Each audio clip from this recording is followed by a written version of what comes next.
Parole de vie. Parole de vie, votre rendez-vous hebdomadaire avec l'église Parole de vie en collaboration avec l'Institut pastoral Bianco Cato. Je n'oublie aucun de tes bienfaits. C'est tous les lundis de 21h à 21h30. Parole de vie, une émission pour découvrir les richesses de la parole de Dieu et recevoir la vie par la parole de Dieu dans vos maisons. Apprêtez-vous pour une demi-heure de paroles inspirantes, de conseils et de moments transformateurs. C'est parti pour Parole de vie. Je n'oublie aucun de tes bienfaits. À chaque fois que j'y pense, mon cœur est rempli de paroles pour te louer.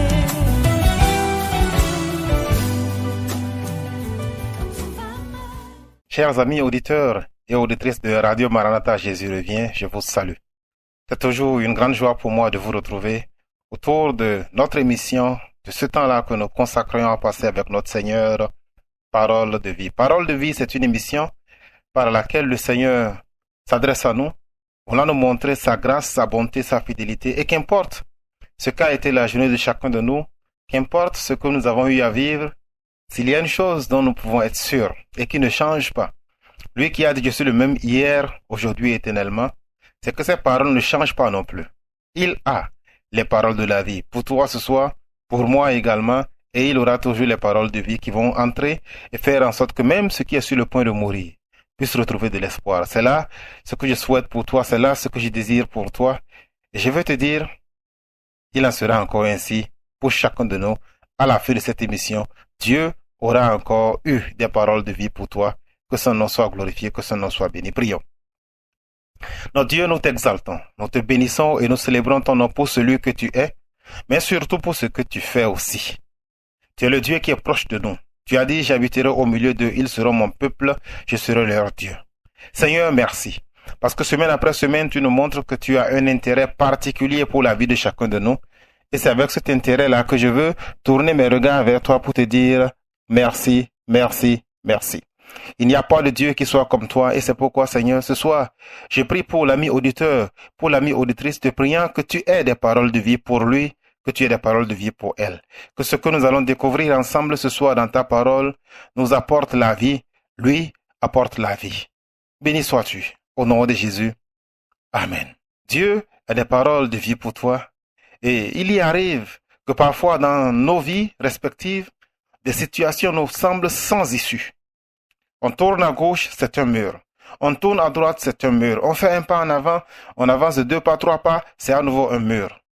Et lorsqu'on veut reculer pour retourner à la situation initiale, on se rend compte que cela a changé à nouveau, c'est un mur. Peut-être que c'est ta situation actuellement, que tu es confronté à des cas où tu te dis que tout est cuit, qu'il n'y a pas d'issue. Oui, nous arrivons tous parfois à des situations comme ça où tout semble bouché, où tout semble bloqué. La bonne nouvelle que j'ai pour toi, c'est que Dieu est le spécialiste des situations sans issue. Dieu est le Dieu par lequel, lui qui a la capacité de faire en sorte que des déserts fleurissent, lui qui trace des chemins là où il n'y a pas de chemin. Je peux te dire que Dieu a des projets pour toi et Dieu veut faire en sorte que la situation sans issue dans laquelle tu es, cette situation-là se décante. Cette situation-là devient une situation de grâce, de bonheur, de joie et de paix. Il y a de l'espoir pour toi, cher ami auditeur, chère amie auditrice. Il y a une issue dans cette situation dans laquelle tout semble bloqué. Il y a une possibilité par laquelle le Seigneur tracera un chemin où il semble ne pas y avoir de chemin, où il n'y a même pas effectivement de chemin. Tu es venu ce soir vers le Dieu de l'impossible, que l'impossible se réalise dans ta vie dans le nom puissant de Jésus. Tu es venu vers le Dieu qui fait en sorte que les choses qui n'existent pas, il les appelle à l'existence. Lui qui de rien a dit que la lumière soit et la lumière fut. Lui qui a décrété que la mer apparaisse et cela fut ainsi. Il parlera dans ta situation et il fera en sorte que tu aies le sourire. Dieu s'intéresse à toi. C'est le sujet sur lequel nous allons mettre l'accent au cours de cette émission. Je te demande de garder la position d'écoute parce que véritablement, Dieu s'intéresse à toi. C'est tout de suite après l'élément sonore, après la transition.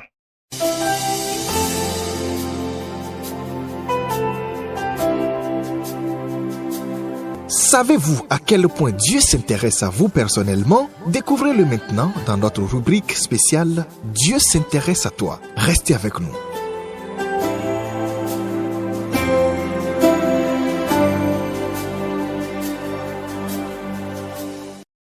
Dieu s'intéresse à toi.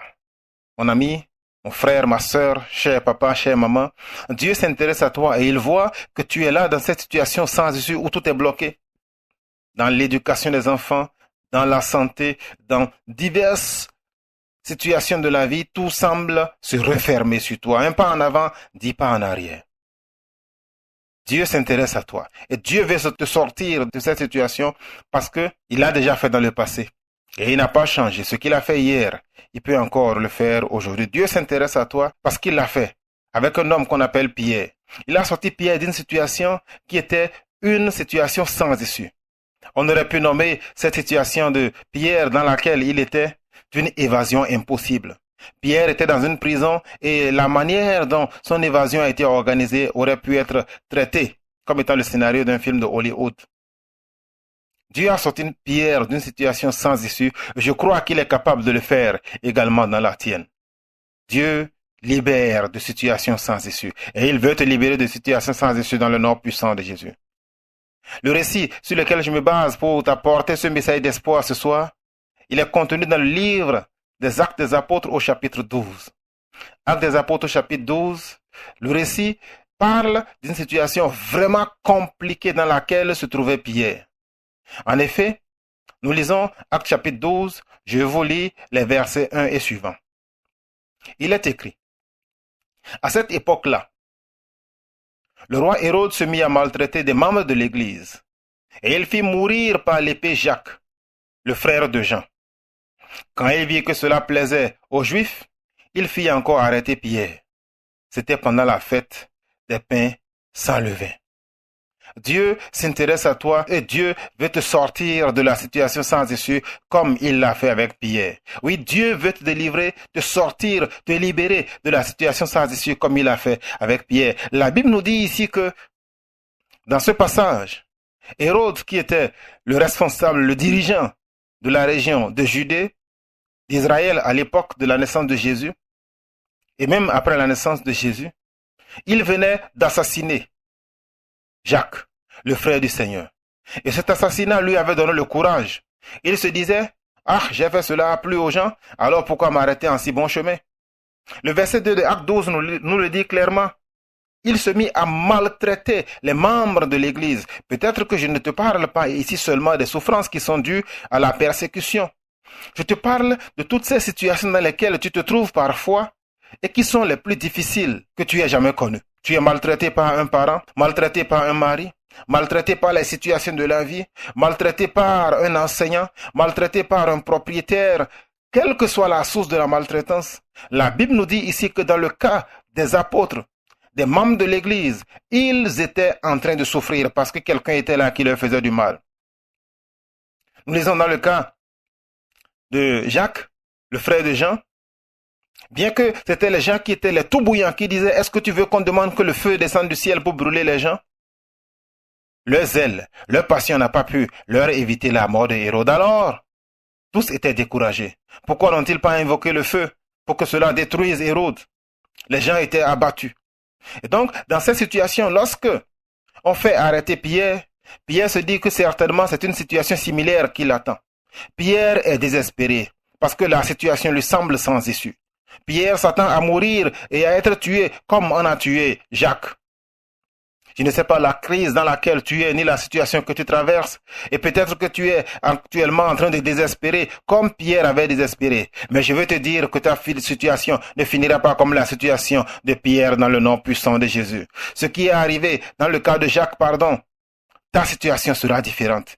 Il y a des gens qui te font souffrir. Il y a des gens qui te maltraitent à cause de ta foi. Un patron, un parent qui te soutenait, qui ne te soutient plus. Ou bien des situations où tu es avec ton mari, avec quelqu'un qui est là et qui t'empêche.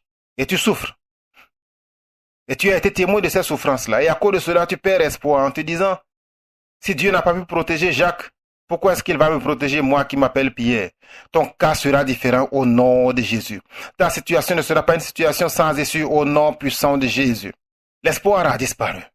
Parce que la Bible nous dit que sur le plan matériel, je vous lis les versets 4 et les versets 6, il n'y avait aucun espoir. La situation a été aggravée. Parce que la Bible nous dit, Actes chapitre 12, verset 4 et verset 6, qu'après avoir fait arrêter et jeter en prison Pierre, il le mit sous la garde de 4 escouades de 4 soldats chacune. Verset 6, la nuit qui précédait le jour où Hérode allait le faire comparaître devant le peuple, donc, Pierre, attaché de 2 chaînes, dormait entre 2 soldats. Tu te dis que c'est fini pour toi. Tu te dis qu'à cause de la situation dans laquelle tu es, des signes que tu vois, il n'y a plus d'espoir. Je me souviens de ce chant-là de Emmanuel Boisfort qui a dit « Les sorciers t'ont calculé, ils t'ont mis sur la liste de leurs victimes. Tu le sais, eux-mêmes te l'ont confirmé. Et tu n'entends plus que ta mort prochaine. » Oui, il y a des signes et tu te dis à cause de ces signes-là que c'est fini.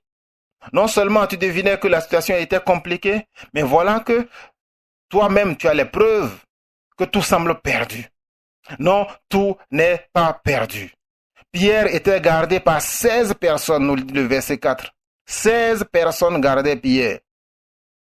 Et pire, dans les conditions de prison où il était attaché par 2 chaînes certainement métalliques. Il y avait des soldats qui dormaient l'un à sa gauche, l'autre à sa droite. Donc le seul pas qu'il faisait allait alerter les gens. Les chaînes étaient peut-être même tenues par les soldats. Une chaîne par le soldat de droite, une chaîne par le soldat de gauche, de sorte que Pierre ne pouvait pas bouger sans que les gens ne sachent qu'il voulait s'évader. Oh, la situation peut paraître sans issue, mais je veux te dire, avec Dieu, il n'y a pas de situation sans issue. La situation de Pierre paraissait être une situation désespérée, mais Dieu tracera le chemin là où il n'y a pas de chemin dans ta vie également dans le nom puissant de Jésus. Oui, il l'a fait dans le cas de Pierre. Et ce qu'il a fait dans le cas de Pierre, il peut le faire aussi pour toi. Tu as reçu des menaces et tu as vu qu'à cause des menaces et à cause de ce que tu as entendu de celui-là qui a proféré les menaces, de ce que tu connais de cette personne-là, tu te dis que c'est fini, que Dieu t'a abandonné. Je ne parle pas ici des gens qui ne sont pas chrétiens. Je parle là des gens qui souffrent la persécution et la douleur. Parce que la Bible nous dit clairement au niveau du verset 1 que le roi Hérode se mit à maltraiter les membres de l'église. Qu'est-ce qui est là et qui te fait souffrir actuellement? Un patron? Peut-être même un serviteur de Dieu? Peut-être un parent? Il peut arriver que dans ta marche avec Dieu, tu sois confronté à de la douleur, que tu sois confronté à de la difficulté. Mais ce n'est pas fini. La voie sans issue dans laquelle tu sembles être engagé, oh, elle se transformera en boulevard pour toi dans le nom puissant de Jésus. Dieu te sortira de cette voie sans issue dans le nom puissant de Jésus. Et ce qui est arrivé dans le cas de l'apôtre Pierre, nous lisons qu'il y a eu un déclencheur. Il y a eu un changement. Il y a eu quelque chose qui a opéré un début de transformation de la situation de Pierre. Et la voie qui semblait être une situation sans issue est devenue une situation dont on percevait au bout, comme dans un tunnel, une lumière qui venait. Toi aussi, la lumière de justice, le soleil de justice se lèvera pour toi et il apportera la délivrance sous ses ailes dans le nom puissant de Jésus. Nous lisons dans le cas de Pierre, dans Actes des Apôtres, comme je vous l'ai dit au chapitre 12, dans lequel nous sommes au verset 5. Pierre était donc gardé avec des soldats, l'un à sa gauche, l'autre à sa droite. Mais ce qui a changé, au milieu de cette prison, alors que Pierre n'était plus capable de rien faire, au milieu de cette prison où Pierre ne pouvait plus se défendre ni lutter pour lui-même, il y avait d'autres qui étaient en train de le défendre. D'autres étaient en train de lutter pour lui. La Bible nous dit, Acte 12, verset 5, l'Église adressait d'ardentes prières à Dieu pour lui. Oh, c'est cela qui a été le déclencheur. C'est cela qui a été le game changer, comme disent les anglophones. Cela a été l'élément déclencheur de la transformation de la situation sans issue en une situation de glorification, en une situation de délivrance totale. Dieu apportera la délivrance dans ta vie également dans le nom puissant de Jésus. Mais la condition, la voici.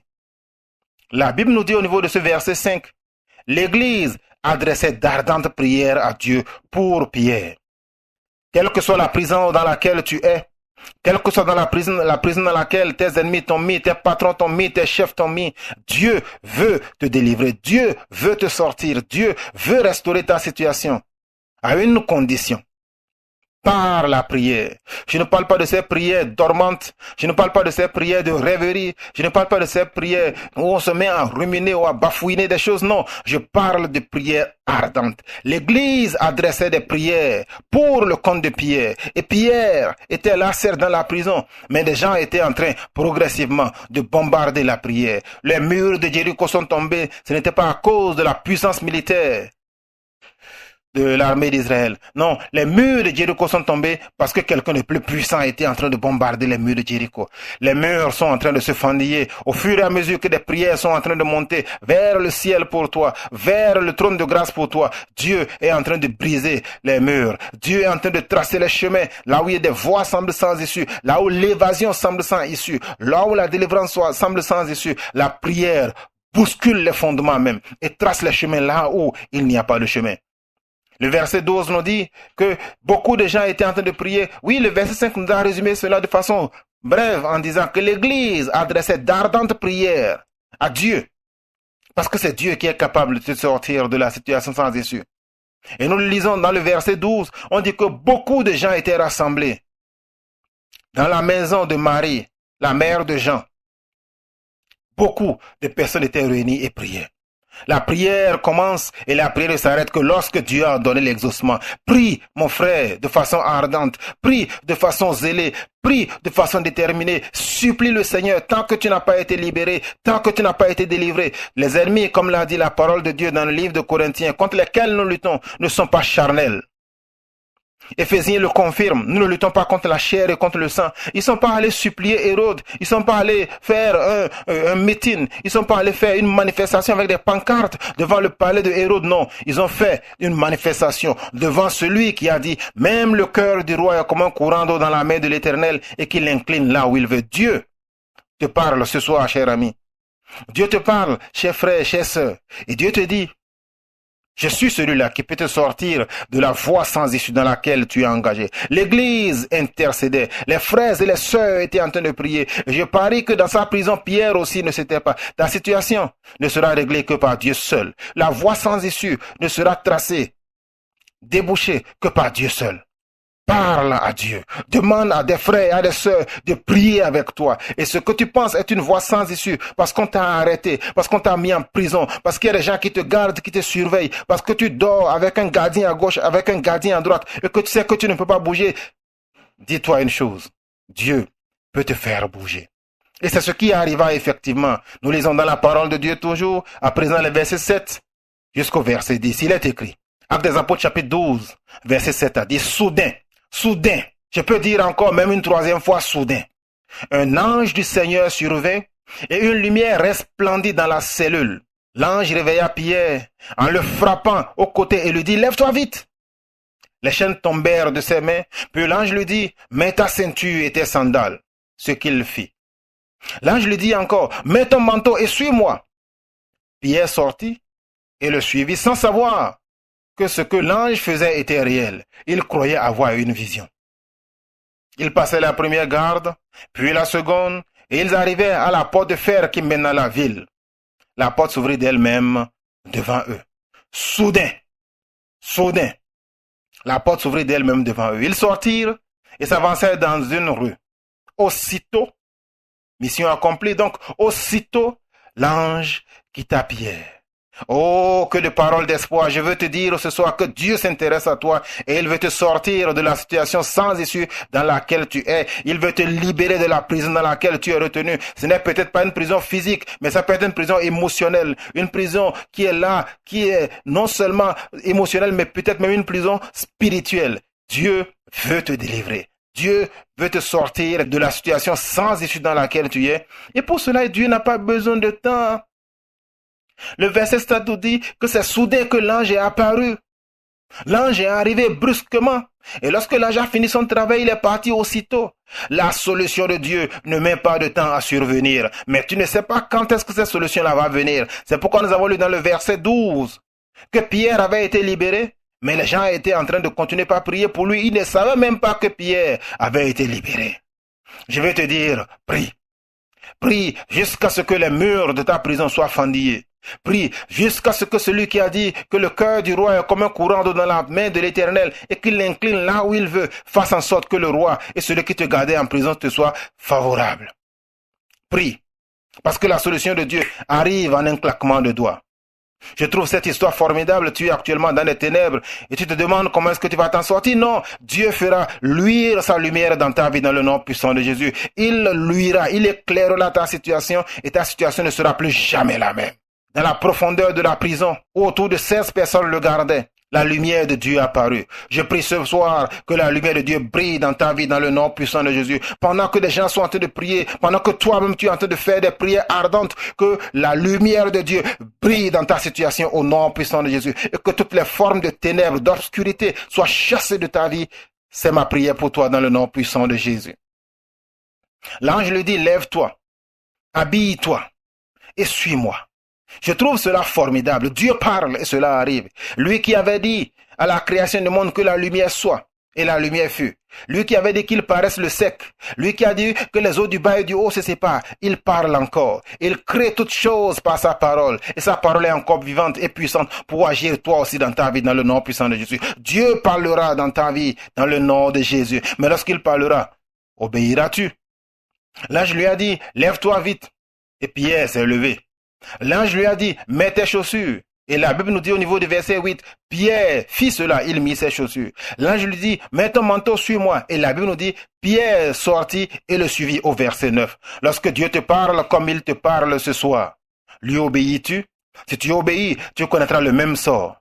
Parce que nous avons une issue qui est fantastique, une issue qui est formidable. Là, le verset 6 l'a dit, que Pierre dormait avec des soldats, l'un à sa gauche et l'autre à sa droite. Verset 6. Pierre dormait, entouré de 2 soldats. Verset 6 et verset 9. Mais pourtant, nous voyons que le verset 10 nous dit, les chaînes tombèrent au niveau du verset 7. Ces chaînes-là, Dieu les fit tomber. Que la libération de toutes les chaînes dans ta vie soit effective ce soir, lorsque tu prieras, lorsque tu élèveras son nom et lorsque tu invoqueras son secours sur ta vie. Oui, que Dieu fasse de même tomber les chaînes de n'importe quelle nature dans ta vie dans le nom de Jésus. Dieu a dit, lève-toi. Et Pierre se leva et les chaînes tombaient. Que toi aussi tu puisses te lever de ta prison et que les chaînes tombent dans le nom puissant de Jésus. Les chaînes qui t'entravent seront brisées. Nous voyons ici que les 16 gardiens qui étaient là au niveau du verset 4, qui étaient auprès de lui, et la Bible nous dit d'ailleurs que ces gardiens-là étaient postés devant la porte de la prison. Pourtant au niveau du verset 10, Pierre passa la première porte. Il passa la deuxième garde. Ils arrivaient au niveau de la porte de fer qui menait à la ville et la porte elle-même s'ouvrit automatiquement. Tu penses que la voie est sans issue? Dieu est capable de te donner une solution dans le nom puissant de Jésus. Dieu est capable de te libérer, il est capable de te délivrer. Peut-être que tu penses que tu es en train d'entendre un rêve ce soir. Non, la porte sera ouverte automatiquement parce que Dieu est grand. La délivrance de Pierre a surpris lui-même, le grand Pierre. Pierre, la Bible nous dit au niveau de ce verset 11 là, que lorsque le Seigneur lui dit de sortir, Pierre ne fut revenu à lui-même que plus tard. Alors qu'au niveau du verset 9, lorsqu'il sortit, il ne savait pas que ce que l'ange faisait était réel. Il est surpris, étonné, hébété, comme l'a dit dans ce chant-là, Mebiti Yedje. Notre frère Apollinaire Sogolo qui est retourné vers le Seigneur. Dieu te surprendra et toi-même tu seras étonné de la manière dont la délivrance viendra dans ta maison dans le nom puissant de Jésus. Que Dieu te touche ce soir. Qu'il apporte la libération dans ta vie dans le nom puissant de Jésus. L'ange a été envoyé. Qu'un ange soit envoyé dans ta vie également dans le nom puissant de Jésus. Pierre fit cette confession-là au niveau du verset 11 en disant, maintenant je sais vraiment que le Seigneur a envoyé son ange et qu'il m'a délivré du pouvoir d'Hérode et de tout ce que le peuple juif attendait.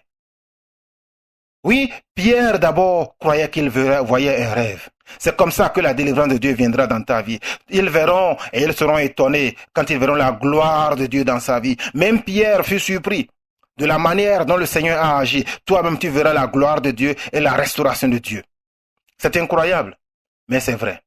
Mais Dieu est celui-là qui est capable. Lorsque nous prions, lorsque nous intercédons, Dieu est celui-là qui est capable de tracer le chemin et de faire en sorte que la délivrance entre dans ta maison. C'est là ma prière pour toi. J'aimerais prier pour que cette prière-là se réalise dans ta vie. Père céleste, je prie pour cet homme, je prie pour cette femme qui a entendu ma voix et qui est dans une prison, je ne sais de n'importe quelle nature. Elle peut être physique, Elle peut être mentale, elle peut être émotionnelle, elle peut être même spirituelle. Et qui se demande comment est-ce que cela est possible alors que je suis un disciple de Jésus, que cela m'arrive. Père, je lui ai dit et je leur ai dit ce soir que Jacques fut tué bien qu'il était chrétien, zélé. Jacques fut abattu parce que Dieu l'avait permis. Lui qui demandait que le feu tombe sur les Samaritains. Tu as permis que cela arrive. Et Pierre, voyant cela, était certainement désespéré. Mais je leur ai dit que tu es le spécialiste des portes sans issue, que tu es le spécialiste de l'évasion de n'importe quelle forme de prison. Mon Dieu, je prie ce soir, afin que tu les libères de toutes les formes de prison dans lesquelles ils sont retenus dans le nom puissant de Jésus. Affranchis-les, Seigneur. Ouvre les portes, mon Dieu, afin que ceux qui les gardent actuellement encore prisonniers, que cela soit brisé au nom puissant de Jésus. Que toutes ces personnes-là qui les gardent, ces 16 personnes qui gardaient Pierre, l'un qui avait la chaîne à gauche, l'autre qui avait la chaîne à droite, toutes ces personnes-là, lorsque tu es intervenu, les chaînes sont tombées. Je prie que les chaînes tombent dans leur vie dans le nom puissant de Jésus. Oh Dieu, j'élève la voix pour ceux-là peut-être qui ne te connaissent pas. Si cela est arrivé, comme on le dit chez nous, si ces choses-là, le vent emporte les boules d'Akassa, que diront les vendeuses de Gari? Si tu m'as entendu ce soir et que tu n'es pas encore chrétien, je veux que tu demandes au Seigneur Jésus de rentrer dans ta vie. Parce que si le vent emporte les boules d'Akassa, toi qui es vendeur de Gari, quelle sera ta situation? Je veux alors que tu pries avec moi cette prière et que tu te joignes un jour au culte avec nous. Parce que le Seigneur t'aime et il veut te délivrer de la voie sans Jésus. Dis alors, Seigneur Jésus, j'ai entendu ce que tu as fait dans la vie de Pierre.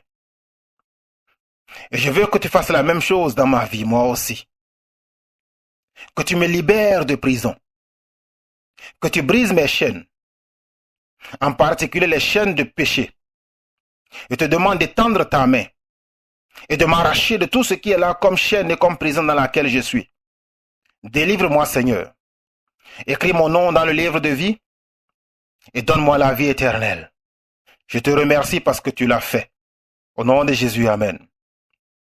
Si tu as fait cette prière avec moi, elle a été très brève. Je serai heureux de te rencontrer un jour à l'un de nos cultes à l'église. Nous sommes situés au carrefour Bidou-Sessi à Aboumé-Calavi. Viens donc célébrer le culte de jeudi ou de dimanche avec nous et tu en sauras davantage sur la relation avec ce Dieu auquel tu as parlé tout à l'heure. Que Dieu te bénisse. Nous sommes là à nouveau le lundi prochain à la même heure, 21h, pour parler de Dieu qui s'intéresse à toi et qui est les paroles de la vie. Tu peux également nous suivre sur la page YouTube de l'église et sur la page Facebook de l'église. Sois béni et à lundi prochain. La grâce et la paix de Dieu soient avec vous. Amen.